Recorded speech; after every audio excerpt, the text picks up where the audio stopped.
What up, Mama? I just want to say happy birthday to you. Happy 80th birthday.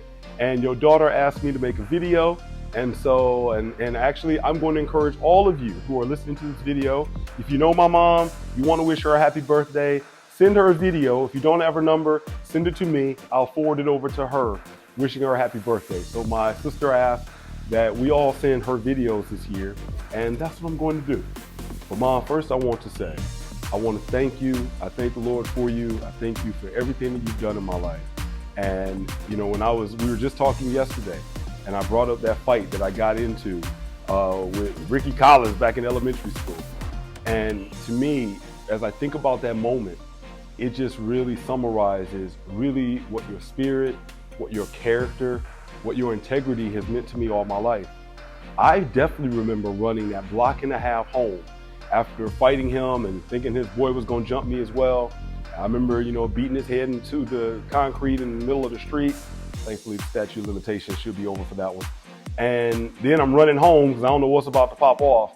And I ran the door and I grabbed that baseball bat and I went back outside, and you stopped me. You stopped me and told me not to do that. And then we know that there are some other incidents in my life where you came and you stopped me, or you gave me some wisdom with your calm voice, staying cool, and giving me some wisdom on maybe you don't want to do that. Mom, remember telling you that I got a girl pregnant at 19 years old. And you laughed, and you laughed. And I said, you know, I'm thinking, hey, it's 1989. I got to marry her, right, Mom? Especially you from the South, I got to marry her. And what did you say again? Son, you don't have to do that.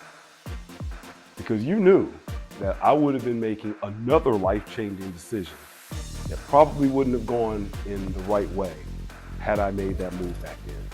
Didn't think you would ever tell me that, but you did. Mom, thank you. I remember when I was out in them streets doing some things I didn't have any business. You remember writing me that letter and, you know, kind of telling me that, you know, son, you don't want to do that. And so, Mom, I thank you. And while I may not have always agreed with everything, because part of being my own man is going my own way, I still want to thank you for the time and the opportunity, especially when I was growing up and I needed the most direction. Even when Dad was going back and forth to work, you were the one that was still taking me outside in the Hot Wheels. You put me in the cab with you to go to SS Kresge's, and you bought me, you know, the little slushies.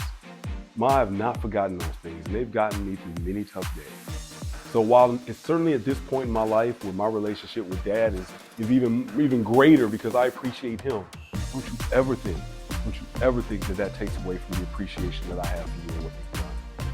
But just as that fight with Ricky Collins demonstrates, Daddy told me, as he reminded yesterday, that after I lost that fight to Charlie Brown, that if I ever got my butt kicked by some dude, he's gonna kick my butt.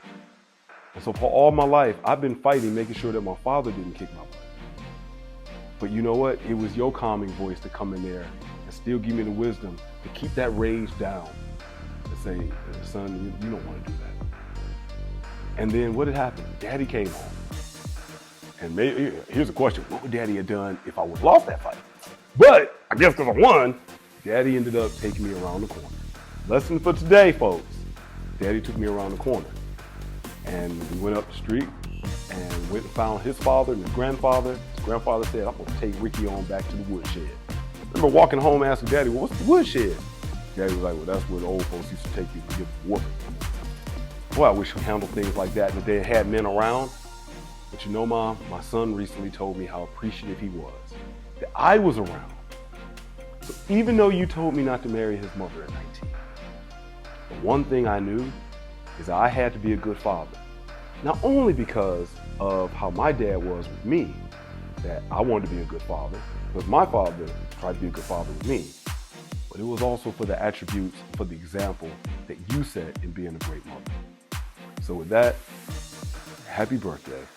I love you, and I can't wait to see you. And thank you for everything that you've ever done for me.